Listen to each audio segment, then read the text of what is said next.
very diverse too, which will be good.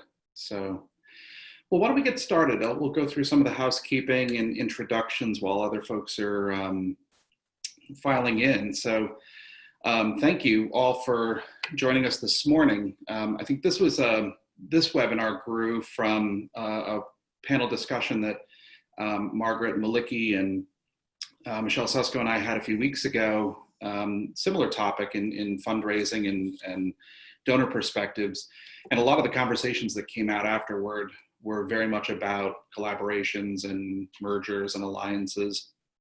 And we each had received a number of, pings from friends of ours. So said, maybe this is a topic that would be of interest. So thank you for joining us for this. So just want to do quick introductions of our panel and then an overview of today's webinar. So some housekeeping notes. I think everyone has access to the Q&A function. So as our other panelists are speaking, I, as both panelist and moderator, will try to pay attention to the questions. And I think in our rehearsal, we've left a few minutes at the end, and hopefully we can try to respond accordingly. Although I know a number of our panelists, Diane, Sophie, Margaret, all have some materials. So we'll follow up with a recording of today's presentation, as well as some links and other information which we think might be of interest that we just simply can't get to today. So again, thanks for joining us. Really want to give a special thanks and shout out to a few friends of ours. Michelle Susko from Roya Consulting, a fundraising consultant that we've worked with quite a bit over the last few years, has been supporting us on a lot of these webinars. Our friends at Over at Media, my colleagues, thank you for your support and time to help us produce these kind of events. And Kelly Primo Fahey for the fabulous marketing materials and outreach and graphics. So without them, a lot of this stuff is impossible. So really, really appreciate their support for this. So let me introduce our panelists. I'll start with Margaret Malicki.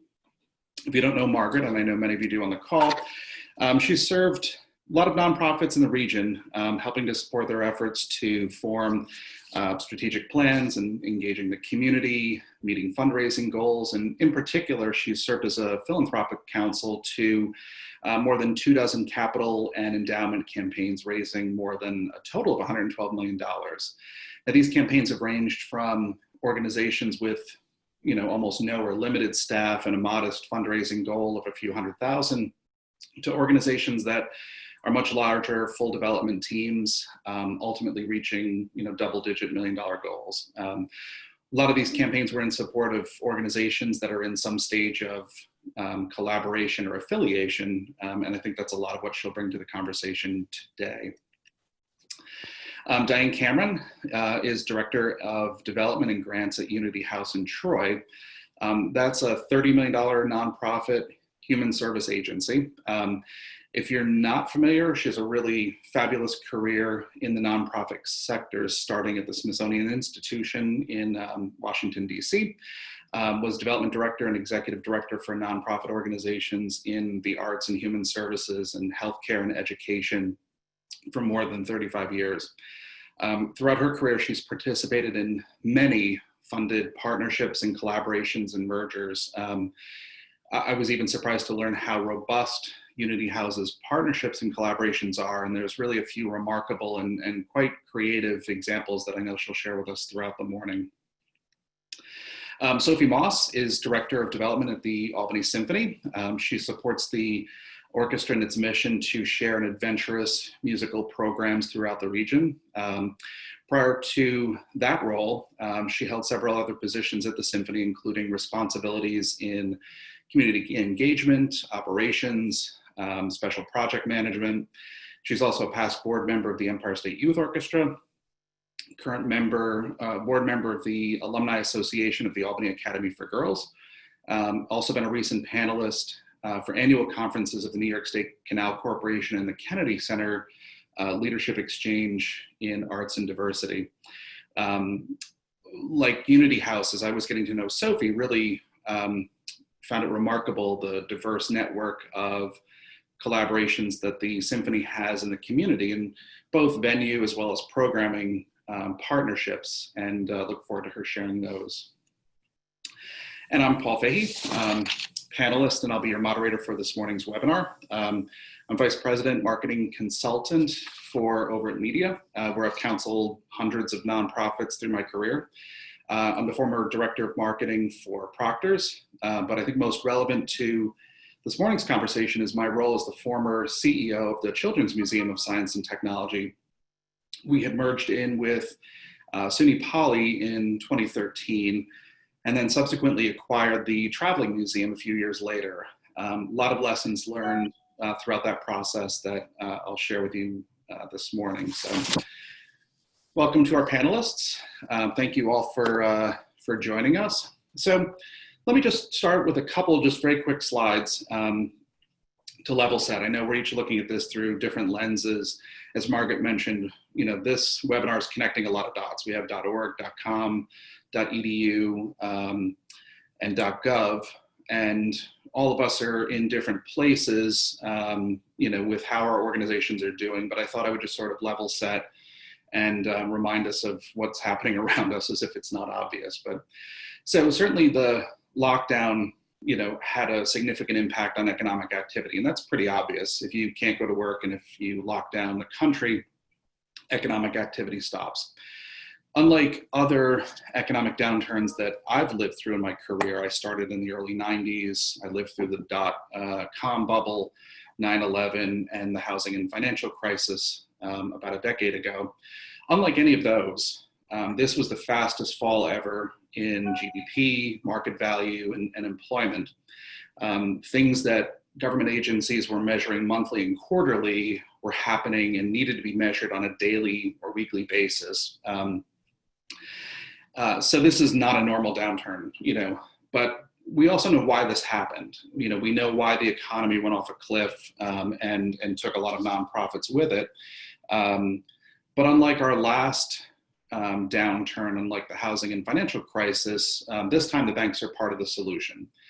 So we know why this happened. We have allies in this, but we've never reopened our economy before. Other countries have and do. Spain, every August, shuts down much of their economy as the country takes a vacation, quite literally. 30% of their economic activity stops, but in September it restarts again. So I think there are points of optimism ahead, especially as we're going through, phases, as New York State is doing better than the rest of the country in terms of our COVID numbers. And so as we look at the nonprofit community in general, I think it's important for us to know that the vast majority are small organizations. They have less than $1 million budget. And our region is home to nearly 5,000 nonprofits, 4,842 nonprofits call the Capital Region their home. I was really, I guess I knew that there were a lot, but until Margaret had shared this number with me on a previous webinar, I was really kind of surprised. Certainly seat of government, and with a robust education and population density, I guess that stands to reason. And a recent survey of nonprofits nationwide showed that most of them were forced to modify or cut services. Vast majority had lost revenue, had staff reduction, but we're expecting more staff and program cuts in the months ahead. And I think that's a lot of what we're looking to discuss today is, what were those solutions and what were the options? What do we hear, out among our clients and colleagues in the nonprofit sector? What are the solutions and what options are they looking for? They're challenging and asking themselves how they're going to be surviving through this. Many of them turn to us as marketers or development professionals to kind of what I call selling our way out of this. Let's just basically throw money at the problem and put pressure on, membership dollars or grants or donor relations to, work our way out of this. And then collaborations, and certainly that's a very viable option and something that, of course, we're here to talk about today. So with that, I'll start to go through a series of questions. I'll begin with each of our panelists, but inviting them to join the conversation as we're kind of going through. So let's start with collaborations. And Margaret, let me ask this of you. As we were talking, I guess there's a couple different versions of the word. Is it collaboration with a little c or a big C? And frankly, what's the difference between the two? Thanks, Paul. So there is a significant difference between little c and big C. Little c is basically you're coordinating between a couple of organizations and your programs and services. It doesn't require significant engagement. What we're hoping to talk more about today is focusing more on the big C. And that's when there's a real concentrated effort to understand what's happening in our external environment, the environment outside of our organization, and to seek out strategic alliances to move forward a big social change. It requires a lot more effort and creativity, if you will. The one thing that's not on here, Paul, I want to be sure we bring up early, has to do with a little bit more on, we have so many organizations in this area. We do see some possibility of consolidations occurring. So what does a consolidation comes right down to it, that one organization will be dissolved into another. And so if we can't get to collaborations to help the viability of our nonprofits, the reality is we could look at, be looking at some consolidations for nonprofits in the future. Diane, Sophie, anything you guys want to add? Yeah, I would just add quickly, there's a really good definition of strategic collaborations that the Harvard Business Review put out actually in the 90s. And they say, strategic collaborations are durable commitments created for mutual gain. And I think that that's just a really nice way of framing this conversation, that it's something that is long lasting and durable, that has mutual benefit. So not just a one-sided relationship that one partner is seeking another organization, you know, just to fulfill their needs. It really is kind of a mutual connection. Mm-hmm. So for our panel, do you expect to see a rise then in consolidations in particular, given the climate and what's happening around us? Well, you know, I do believe throughout the rest of 2020, all these nonprofits are going to just eke their way out like they always have, but it's going to be even tougher in 2020. Like the for-profit sector, 2021, I think will bring a different front for us. So I do see there could be an increase in consolidations for our nonprofit sectors as the public dollar and the donor dollar seems to get squeezed further and further. And what I hope and I expect will happen based on history is we're going to see some real creative work that will ultimately benefit the Capital Region. So Diane, let me throw this to you.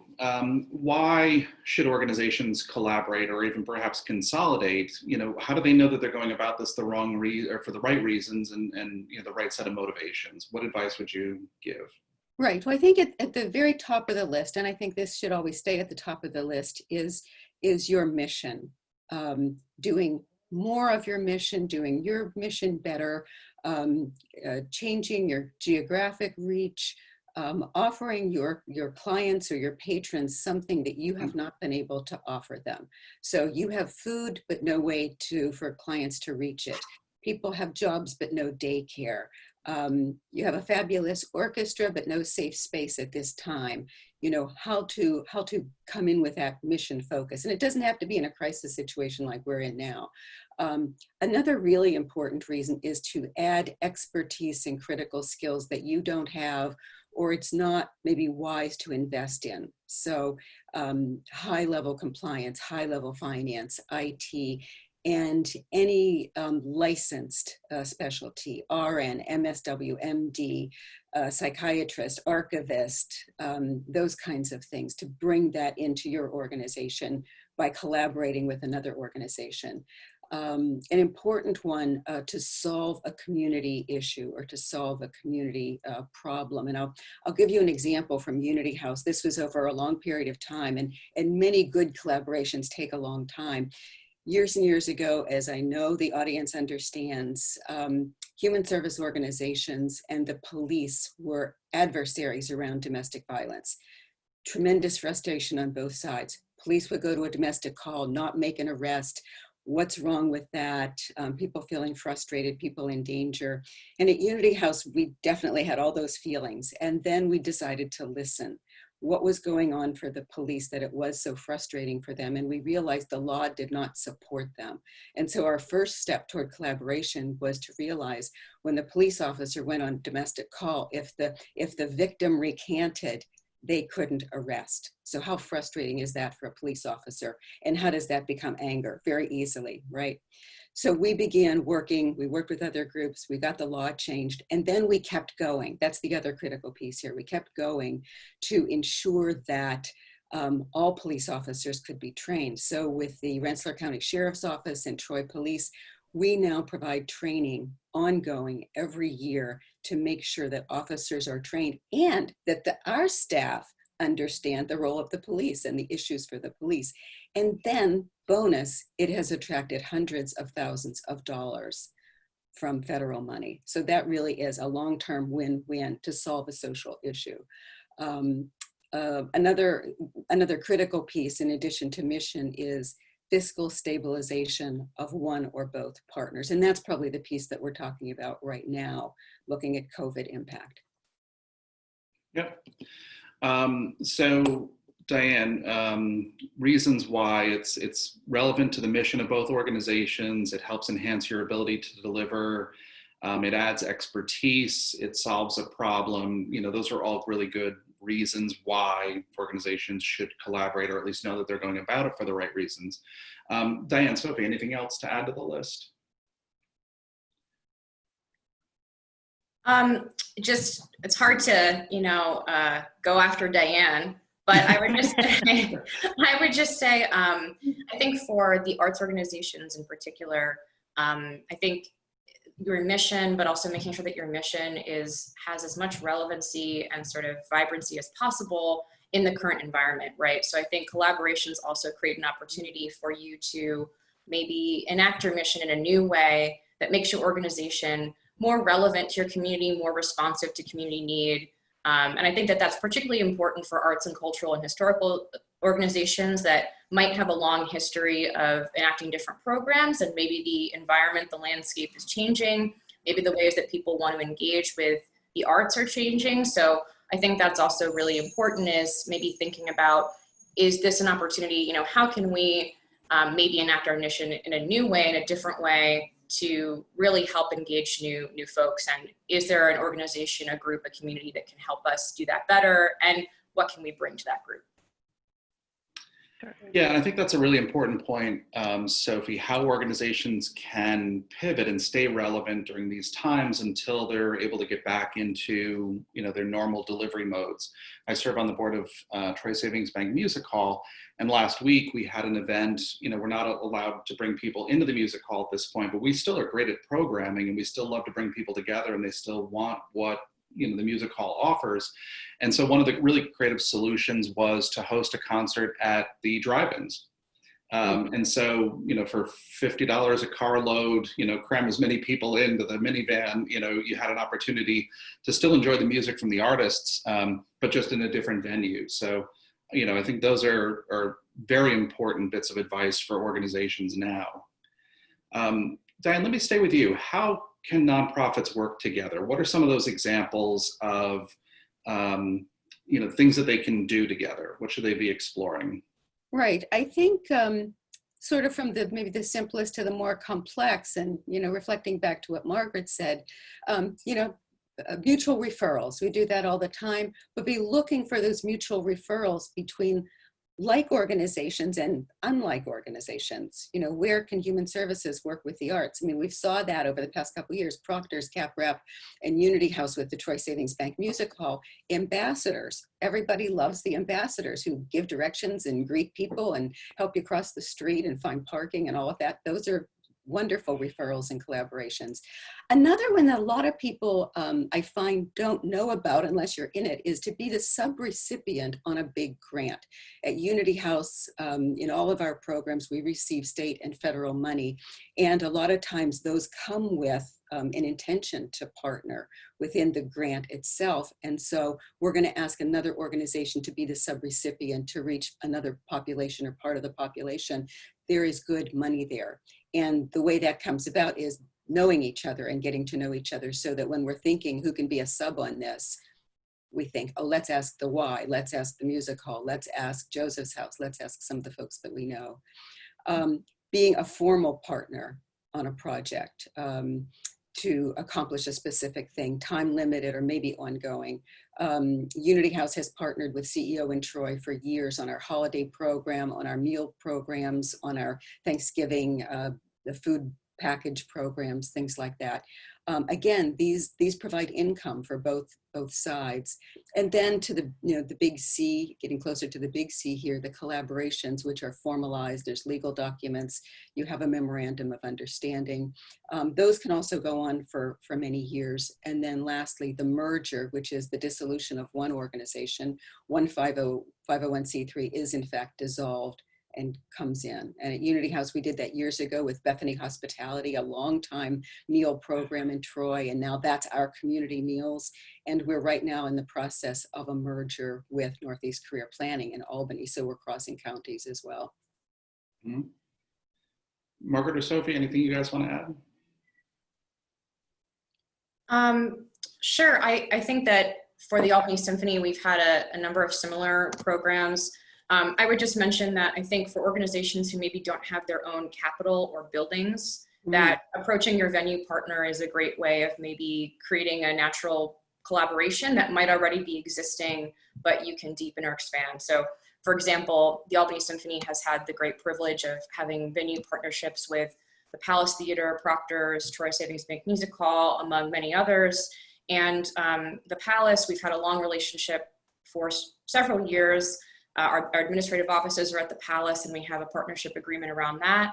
But also for a period between late 2015 and early 2017, when the orchestra was without an executive director, needed some help with day-to-day operations, needed some support on our box office, we had a shared services agreement with the Palace Theater that really helped us bridge that gap. So maybe for organizations who are going through a rough few next months or a couple of years as they transition, adapt to the current environment, maybe thinking about, are there any kind of shared services that would be useful organizationally with a venue partner or another regular partner.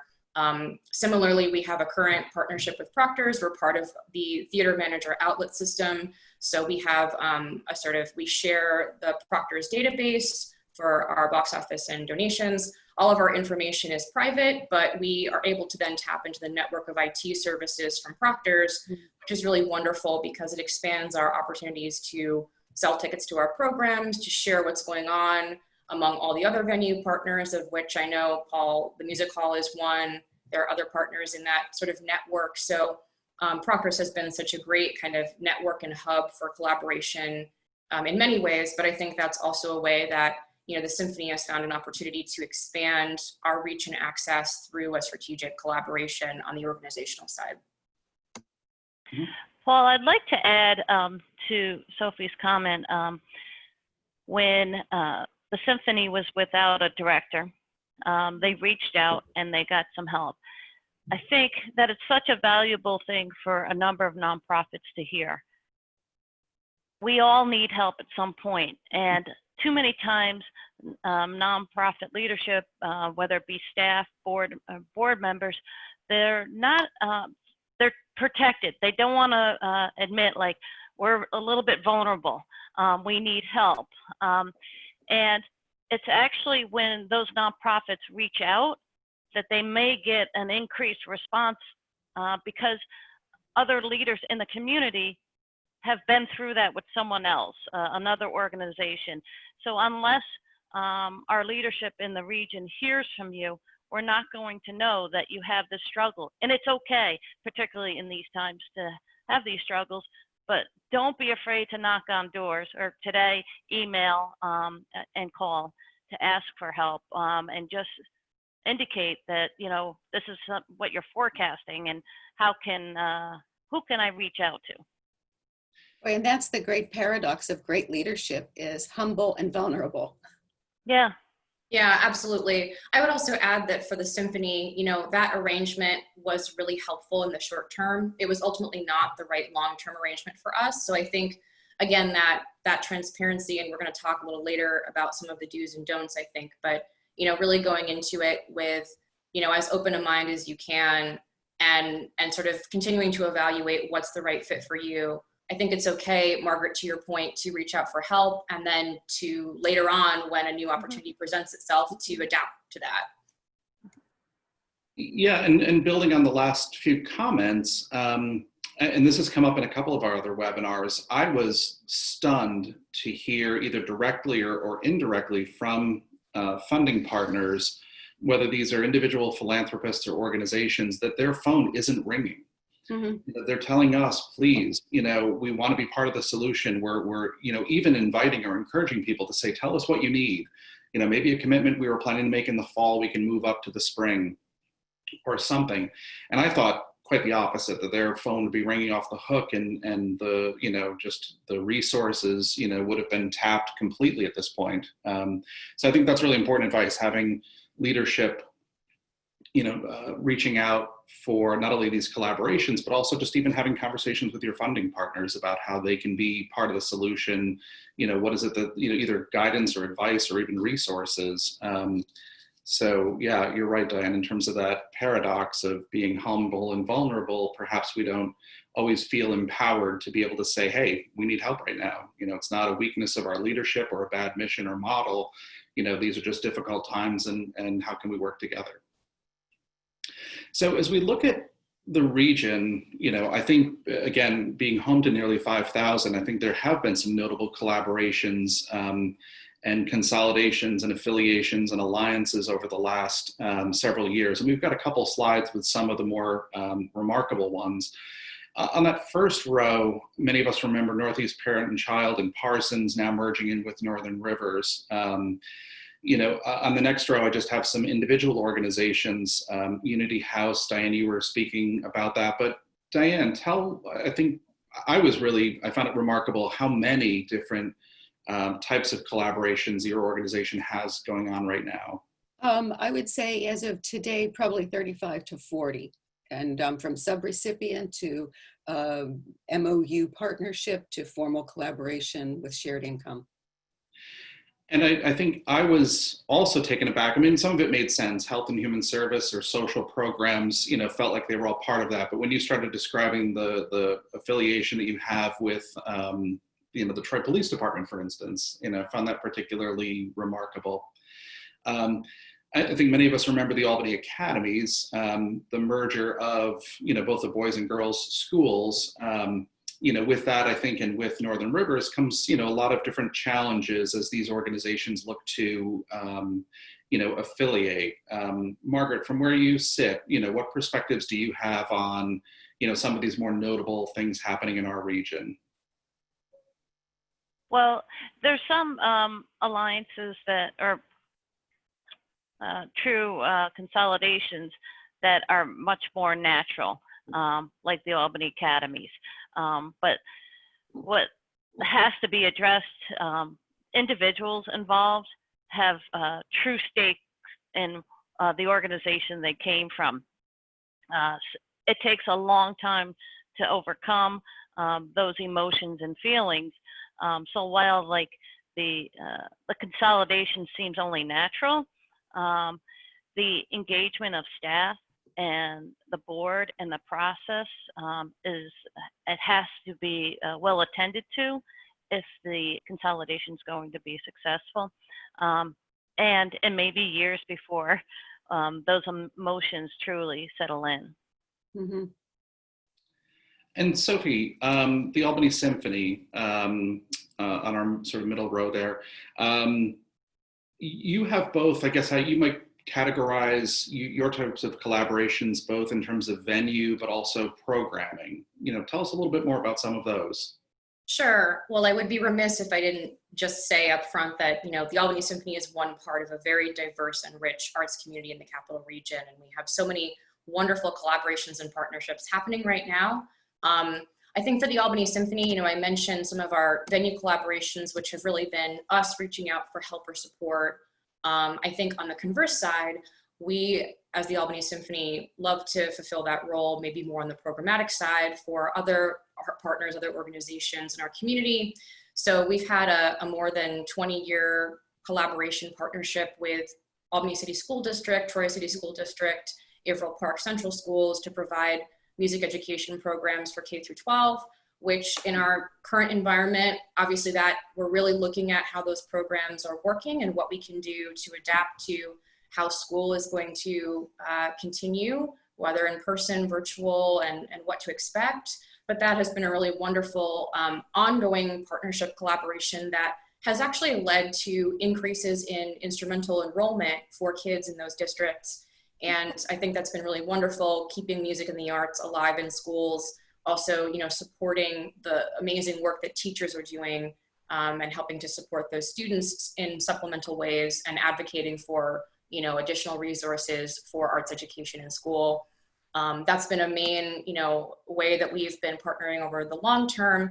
I think also we've found a lot of success in programmatic partnerships that have maybe started with a little c and become a bigger C over time. And I think that's one thing I would mention is I think to Margaret's point, sometimes really we're talking about these more substantive partnerships, but sometimes you get there from having smaller collaborations first.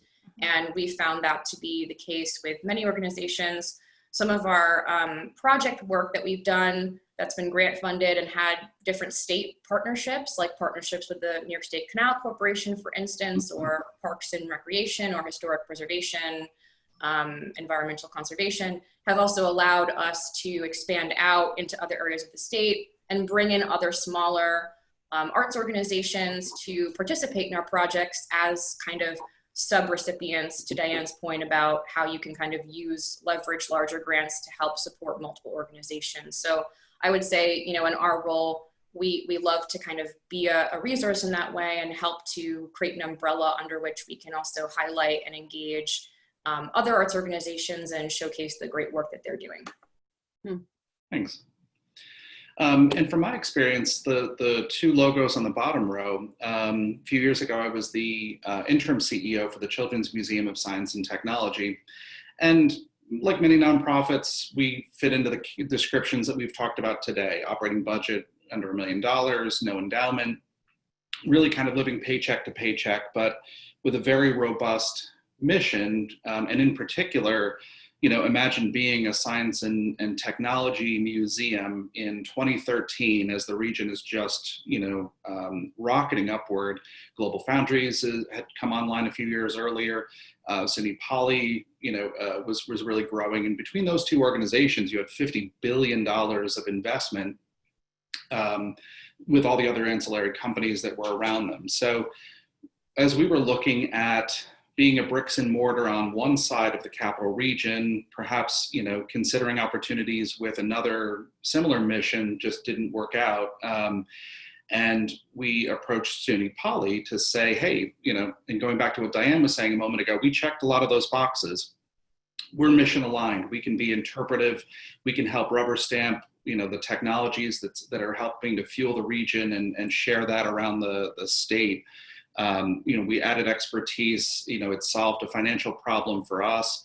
And even one of the pieces of advice that Diane's going to give us, I think in a moment, is make sure you allow yourself enough time because these things can take forever.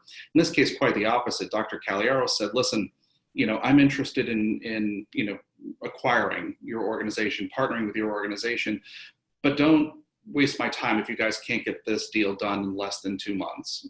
So unless your board can sign this deal in 2 months, let's decide. So, what we'll learn, and this will be a good segue, I think, to our next slide about the do's and don'ts, is that, sense of, even though you might be perfectly mission aligned and there's so much that makes sense about it, that clash of cultures going from, the nonprofit culture into a very, very agile, perhaps aggressive, for-profit entrepreneurial culture was, I think a bit much for us as we were going through, and some lessons learned in that process. So let's make that segue. Actually, I think we've covered some of the Unity House and Symphony thoughts on our previous slide. Sophie, let me start with you. Help us make a list, and Diane, Margaret, please jump in. What are some of those do's and don'ts that organizations need to keep in mind as they're going through this process? Sure. I think the next slide might have some more specifics, but I think the common themes are maybe not to box yourself in when you're thinking about collaboration. So I think thinking expansively, maybe beyond your immediate neighborhood into the capital region as a whole, maybe even statewide, national, international partners. I think also really thinking expansively about the types of partnerships, not just within your own sector, but also cross-sector. So that could be for the arts, looking at a human services collaboration, for within the nonprofit field, or it could be looking at collaborations, partnerships in business, local government, education, faith communities, etc. So really thinking about, once you kind of have an idea of what types of collaboration you might be looking for, really trying to think expansively about where you could find that. I think the other bullets here are really about giving yourself enough time, being transparent, the process around how to approach the collaboration. So I think honesty, transparency, making sure you're being attentive to building trust, I think both within your organization, but also with your collaborator, and really being thoughtful about listening and really having a two-way relationship, not only imposing what you want, but really listening to the other organization and their needs and goals at all levels of the institution. And then I think for the don'ts, I think these first two bullets are actually really tough for nonprofits to grapple with. I think funding can be a really attractive motivator. And also I think funding can also often spark really meaningful, authentic projects, that do have long-term impact. So I wouldn't discount that. But I think the key takeaway here is that not to simply chase something based on funding that maybe isn't within your mission, isn't really where you want to focus, or maybe isn't quite the right fit or the right time. Using obviously opportunities, resources to your advantage, consulting your funding partners, consulting your community, getting their expertise, advice to figure out how to make something happen, but really listening and staying true to your organization and what it is that you are here for in terms of your mission. And again, those sort of cultural differences that organizations have, being attentive to those as well. Yeah, Paul, I would add in here, I would emphasize, do real due diligence, not reading their annual report, not their 990. You want to go much deeper than that. You want to see X number of years past financials. You want to see how those financials changed. And you want to spend some money. If you're talking a big C collaboration, a real partnership, or heading toward merger, you want to pay for legal services and a CPA to do that due diligence, not pro bono, not somebody's sister-in-law, but it's going to be worth it in the end to know what actually really happened and happens inside that organization. And then I think sort of the parallel do and don't, you do want to talk to funders and prospective funders. What do they think of that organization? What do they think of this idea? And then on the other hand, don't let anyone automatically matchmake you. Because again, it's going to be culture. And they can be two organizations, similar missions, but if the culture is different, you're going to suffer for a long time, and probably until there's a lot of staff turnover. And one of the things, just to emphasize the don't making money the primary motivation, I think from our experience at the Children's Museum, yes, we were very much mission aligned, and the timing we thought was perfect. In fact, I think it still was. However, part of our motivation was making money, part of the reason why we were doing this. We were treading water financially, and we saw this as a potential solution. So during the announcement, Dr. Caliaros had said, with this merger comes a future $5 million of investment, and imagine how that sounds to an organization with a $1 million budget that's treading water. One of the things we knew going in was that was going to really hit our donor relations. Well, you clearly don't need my $300 a year. You've got some pretty deep pockets. So that might be a unique example, but it was certainly something, I think, to really underscore, Diane, your and Sophie's point about, making sure that money isn't the primary motivation overall. Mhm. Anything else to add before we move on to how we can find these? So Margaret, let me ask you, how can organizations, find collaborations? I mean, it does sound pretty obvious that you just sort of look around, but I think there's a bit more to that. I would say like the primary characteristic for an organization that collaborates is they're proactive. And sometimes they're out there understanding what the community's needs are without necessarily knowing what they're looking for. But the more you're out there, you're discovering what is happening in the audience that's external to the walls of your organization and the programs that you have. And by getting yourself out there and involved with other organizations, for profit and nonprofit, you start to understand what others offer that maybe, actually, I think we could work together in a way that could be strong. Or opposite, you start to see things that you don't do that others do well, that you could see the relationship growing because you could work well together. But when you stay in the confines of your office, and I know I'm saying this today when so many of us are confined, but without looking outside and truly understanding, you're not going to find these collaborations. You have to be proactive. So during this time, when we're more confined, how are you more proactive? We can still email. We can still set up phone calls. And you may not harness anything new out of these conversations, but you're going to learn. And maybe 6 months from now, you'll have a recall on a conversation with the symphony, what they were doing related to something with schools, but they had trouble with something, a piece of that later you can fill in. I am finding getting onto webinars hosted by a number of different people, I'm learning so much more about the activity in this region. So I encourage you, get on LinkedIn, follow people, see what they're up to, sign up for their programs, listen in, because that is part of your discovery. You won't know until you start to do that participation. The participation we want from our volunteers, we've got to be doing it ourselves to better understand the community. So I think that proactive piece is the most significant. And don't just look to the nonprofits in your sector. Look to those that are also dissimilar to you in different parts of the nonprofit world. But then I love witnessing what's going on in the for-profit world, because I think there's so many things that we can learn from them. And there's no reason why we can't partner with the for-profit sector as well and ask a lot of questions. I know I get lots of emails from different organizations that ask questions. I'm happy to be a part of that conversation. I have some knowledge to impart, but I love to learn more from others. So I think you'll find if people are in this line of work, we're attuned to that and welcome the conversation.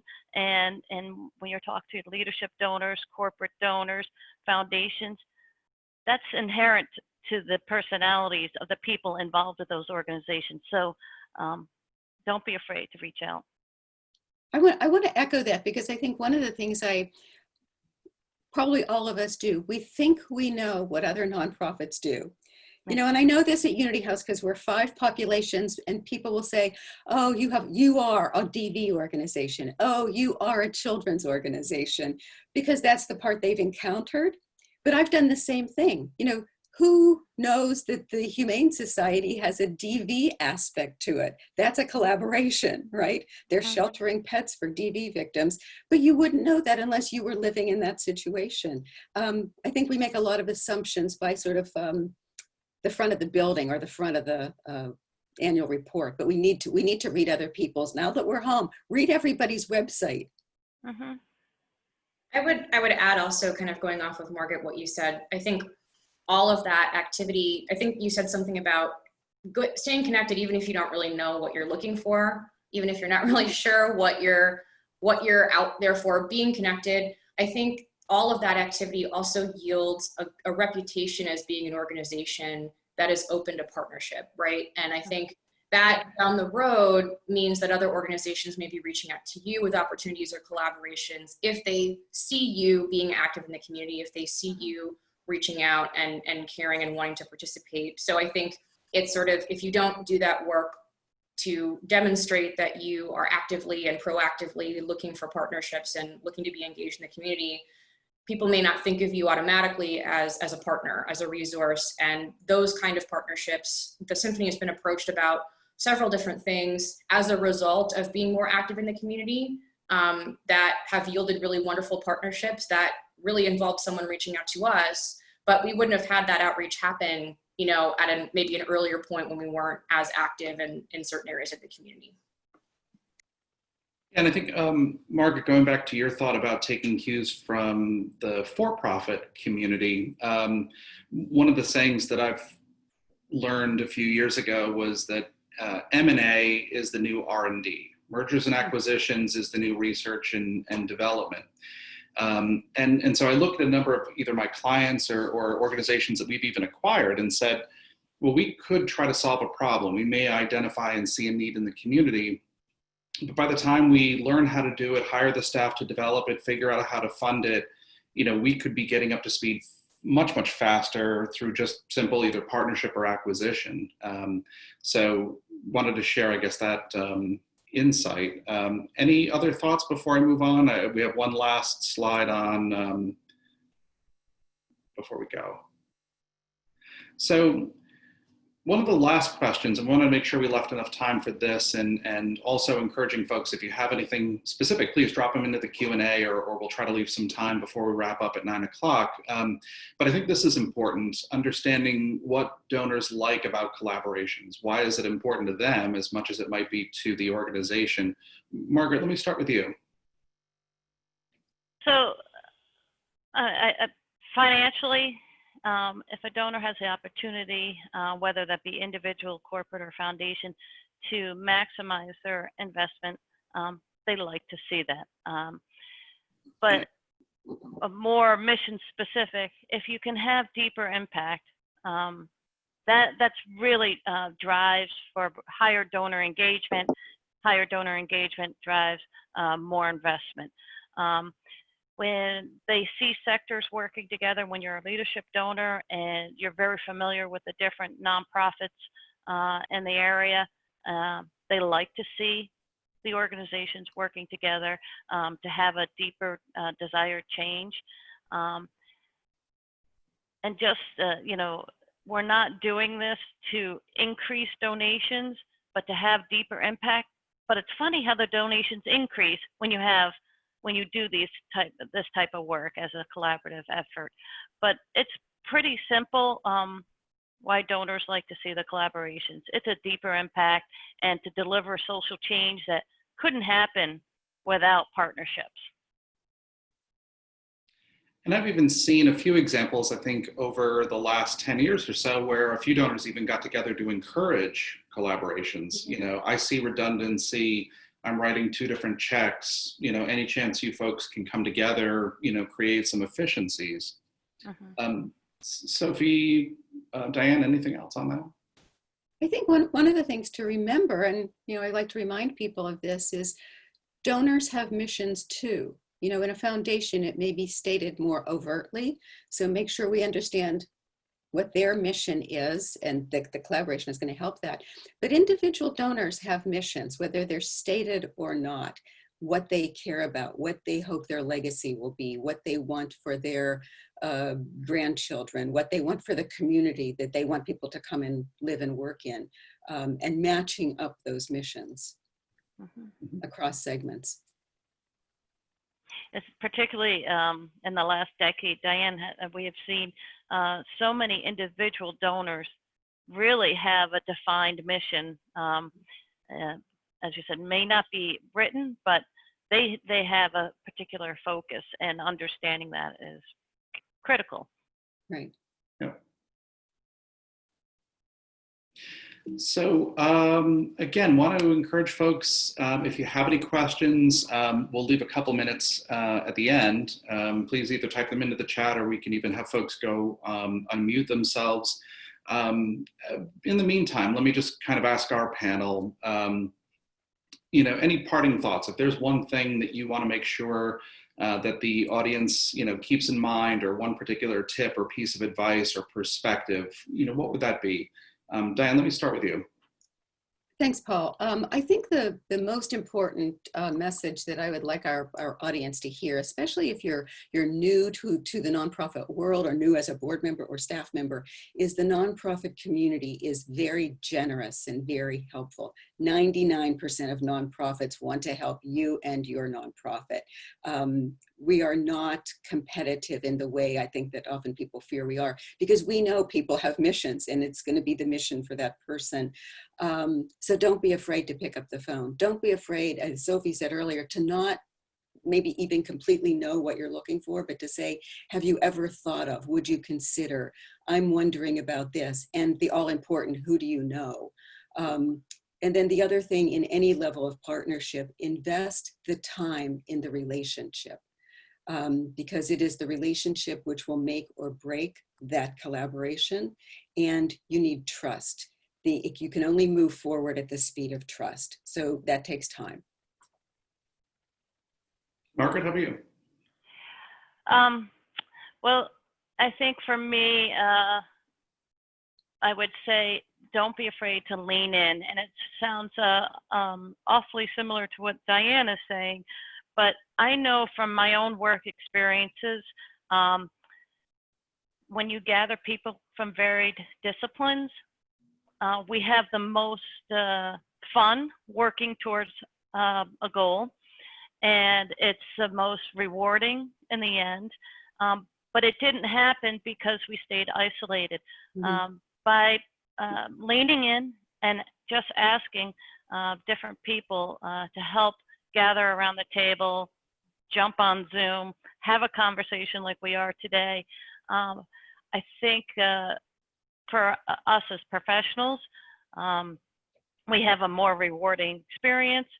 For the community, they are recipients of stronger programs and services. So lean in. Sophie. Well, I feel very humbled to be part of such an outstanding panel, and also such great folks who are listening in. And as maybe a more junior part of the arts leadership community, I would just say that I think anyone who might be listening to this who is maybe newer to the field, as Diane was saying, not only know that nonprofits are helpful, but also feel empowered to bring ideas and opportunities for collaboration back to your team. And I think if you are in a position where you are maybe a leader in your organization, your field, I think really think about how you can empower folks at all levels of your organization to be thinking about this. I think we often think about collaborations and partnerships as kind of the head of one organization and the head of the other organization. And that can be a really wonderful collaboration. But I think in this new world, and as the environment changes, the more we can be inclusive and thinking about folks and how they might be considering collaboration, how we can grow and adapt and change, I think that will just make us better organizations. So I think just thinking about who you have at the table when you're talking about collaborations, and how you can empower folks to bring ideas and not to feel maybe a little bit wary of bringing their idea to the organization, really creating that culture of opportunity and collaboration. Thanks, Sophie. From my end, my parting thought would be to encourage people not to underestimate the emotion that goes into these collaborations from both ends. I think there can be a significant amount of anxiety and hesitation, but also maybe even enthusiasm, and making sure all of that is just run through a very inclusive and open process. As somebody mentioned before, very good, transparent communication with the staff, with donors. I think all of that goes a long way to alleviating the concerns and the emotions that really bubble up during this process. Have a few Well, questions coming in. yeah. So Margaret, go ahead. That's what I was going to say. Just to alert you, a couple questions came in. Sure. So one of them, and actually, thank you for asking. I think this question puts our conversation in the context of what we're all living through and the fact that we're delivering this at a webinar instead of a meeting space. So with many of us working from home, does this open the door for shared spaces in addition to shared services? Let me ask any of our panelists. I would say absolutely. I think we're all looking at where we have big rooms, we have boardrooms and meeting rooms that we're going to put 4 people maybe in for a meeting, like Margaret was saying earlier, but also knowing that could be available to someone else. And I think this also goes back to the issue of sharing professional expertise. Who has the CFO, who has the chief compliance officer, so that can save space and dollars. I know that Interfaith Partnership's new building on the Upper Sheridan Avenue, they had a number of rooms on the 2nd floor on one of the buildings they renovated, and they have different program services come in and use those spaces. It's up until COVID, when there was a lot of interaction. It was a terrific model, and also included an office for Albany Police, the on the beat kind of police department in the neighborhood. They haven't gone as much as shared financial services, but some of that infrastructure stuff. But you can't rule it out. I think, and even when we talked about collaborations, we've got to be open to possibilities and what will make our organizations most efficient without compromising mission. Any other thoughts on that, Sophie? I would just say, representing an organization that does not have our own space, we have found many organizations, both for-profit and nonprofit, to be incredibly generous in providing space, as Diane and Margaret were mentioning, for meetings, for conferences, for other types of events. So I think definitely if you're an organization that has access to space, thinking creatively about how you might use that, maybe to support a community need, but also possibly as a tool to provide some income. I know that a lot of organizations, use that as some rental income for various different things. So if that's not something that your organization already does, maybe something to think about and think creatively about in this sort of age of social distancing and what that means. Maybe outdoor spaces are a viable, rental income for you. Maybe there are things that you haven't really considered before that are now open. So definitely thinking about those different opportunities. Yeah, and I'll just add to that. I think, being a more virtual society, I think it opens us up to removing barriers that we might have otherwise had, logistics or even geographics that limited, what we were delivering or who we were partnering with. It does perhaps pose a potential problem if we're not careful that, we could start to dilute our focus and get into some mission creep. But I think the benefits into this virtual world, for the time being, I think are going to be pretty important. I have no doubt most of our organizations are going to pivot back to, a bricks and mortar, presence. I think those are in some cases, I remember Philip Morris once describing Proctor's, wanting to think of Proctor's as the community living room. And so there are missed opportunities when we can't bring people together. Ideas don't happen as fast as Margaret was saying before our call. She actually had her first in-person meeting yesterday for the first time since March. And I think remarking about how fast the ideas kind of came forward, and it felt even more productive than it might otherwise. But it's certainly, I think this, virtual world is going to be with us for months to come, I think. So any other questions? I know we're right up against time right now. Didn't see anything new coming through. I'll just mention quickly, we'll send out a thank you email with a link to the video for this webinar, as well as contact information for each of the panelists. Folks may have questions that might either be a little sensitive or self-serving that might not be relevant to the broader group. So encourage you to reach out to anybody, if you'd like to chat further. So on behalf of all of us, thank you for spending time with us this morning. I hope you found this of value, and hopefully it's helping your organization through. Diane, Margaret, Sophie, thanks for joining us. Any final thoughts? Thank you. Thanks, Paul. Thank you. Thanks so much, everyone. Great. Thanks, everyone. Have a great day. Bye-bye.